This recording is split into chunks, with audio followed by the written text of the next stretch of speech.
Uh, both, yeah. I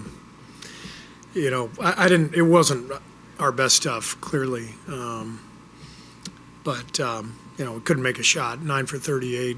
They go 17 for 25. I just give them credit. We played very poorly, but it's not like we were throwing the ball around the gym. We had some shot clock violations because they played great defense. But we didn't connect the game very well, and they just lit it up. Spo had them ready to play, as we would expect. Given the circumstances, with Jimmy coming back, and they were ready, and they knocked everything down early, and we missed everything, and we were playing upstream the whole game. Just obviously, as you mentioned, just missing shots. What problems do you feel like need to be solved offensively right now? Well, we're having to sort of make some decisions based on spacing, and without Steph. And so the decision I made tonight was to start Gary in order to guard Hero, and I thought he did a really good job on him early. And so I liked the way the game went in the first quarter for the most part. We just couldn't make anything. So I'll look at the tape, but I liked a lot of the looks we got early in the game. Some nights they don't go in. I'm very confident, with what we're doing, because over the last 20 games since we've had Jimmy, we're a top 5 offensive team. So tonight wasn't our night, but I'm very confident that we'll be fine Friday. You said that you expected a heated environment. What did you just think about the environment from the pregame tribute video to throughout the game? I didn't know what was going on pregame because there was a video with no sound. So I was wondering what was happening. Miami is it's a great place to live, and so people don't ever seem too amped up around here. They're living the good life. So it really wasn't that rabid of an environment. It was typical Miami, and I think the main part of Jimmy's return is that the Heat were ready, and Spo had them ready. And I mean, you shoot 17 for 25 from three, you're going to win. But I thought it was how hard they played, how well they competed. They took it to us tonight.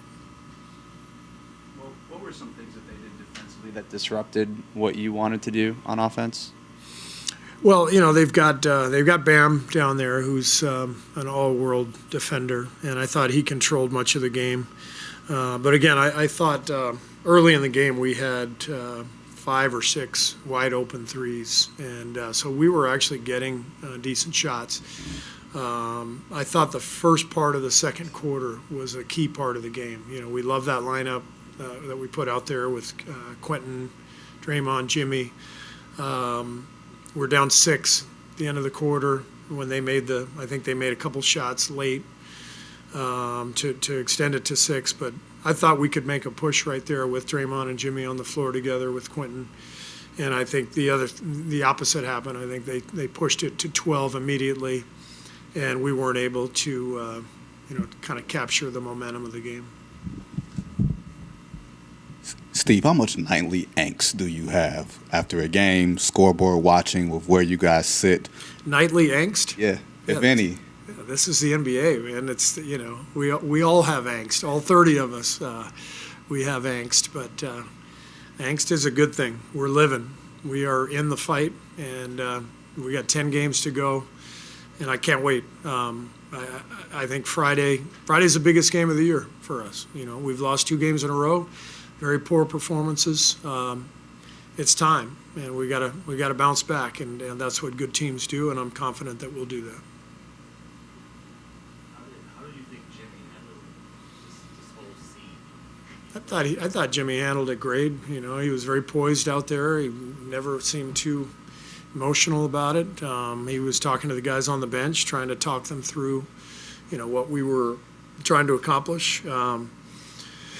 It was their night, though. It was just Miami's night, and they earned it with the way they played and the way they shot. And so you move on. And I don't think Jimmy's going to spend too much time lamenting anything tonight. These are games that happen in the NBA. It was their night. You mentioned Friday is the biggest game of the year. I know pregame, you sound very optimistic. Steph can play Friday.